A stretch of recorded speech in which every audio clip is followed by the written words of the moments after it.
1820년 9월 28일 미국 뉴저지주 재판소 앞에 2천여 명의 사람들이 모였습니다. 그들이 모인 이유는 바로 한 남자 때문이었는데요. 그 남자의 이름은 로버트 존슨, 미 육군 대령이었죠. 사람들 앞에 선 존슨 대령은 손에 붉은 열매를 들고 있었습니다. 그리고 그 열매는 독초로 소문난 열매였습니다. 반지르르한 윤기가 흐르는 붉은 열매. 강렬한 냄새를 풍기는 이 열매는 구약 성경에 등장하는 독초 맨드레이크를 연상시켰습니다. 그래서 사람들은 이 붉은 열매가 마취와 환각작용을 일으키고 급기야 먹을 경우 고열로 죽게 된다고 믿었죠. 존슨 대령은 그 독초를 먹어보겠다며 나섰고 겁도 없이 나선 그를 모두가 뜯어 말렸습니다.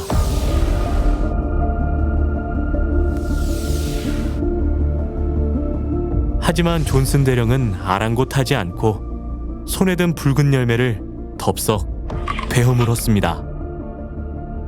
그런데 그들이 상상했던 일은 벌어지지 않았습니다.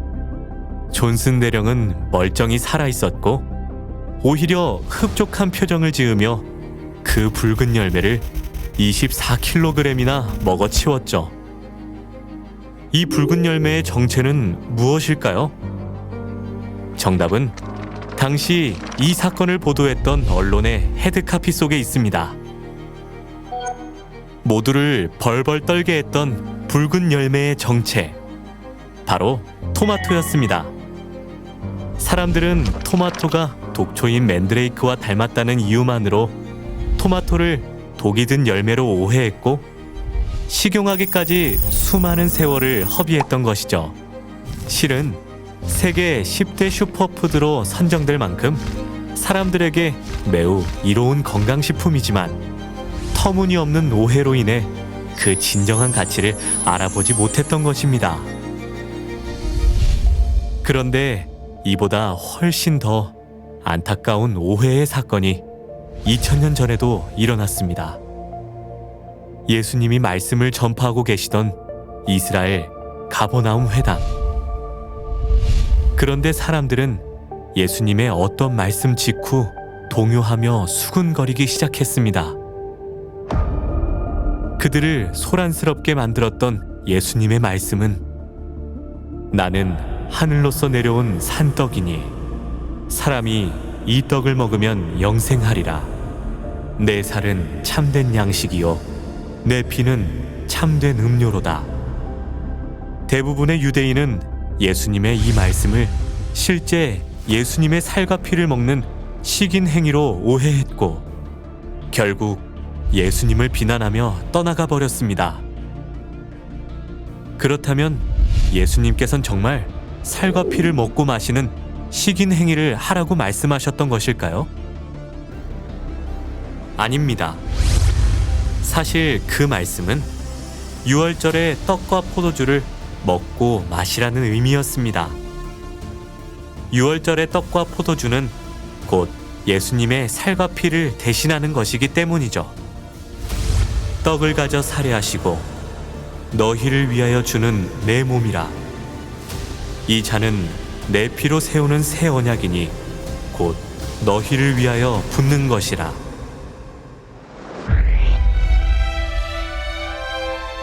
하지만 이를 오해하고 깨닫지 못했던 유대인들은 예수님을 무조건적으로 비난했고 급기야 로마인들은 유월절을 지키는 초대교회 성도들을 사교 집단이라 매도하며 극렬히 핍박했습니다. 이후 오랜 시간 동안 유월절은 역사 속으로 사라져버리고 말았습니다. 그렇게 예수님의 유월절은 또 하나의 독이 든 붉은 열매가 되어버리고 만 것이죠. 하지만 예수님께서는 유월절을 통해 구원과 죄사함을 약속하셨습니다.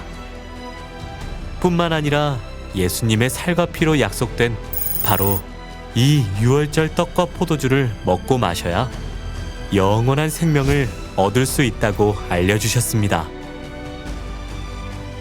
인자의 살을 먹지 아니하고 인자의 피를 마시지 아니하면 너희 속에 생명이 없느니라. 다시 말해 영원한 생명은 오직 유월절을 통해 얻을 수 있는 것입니다.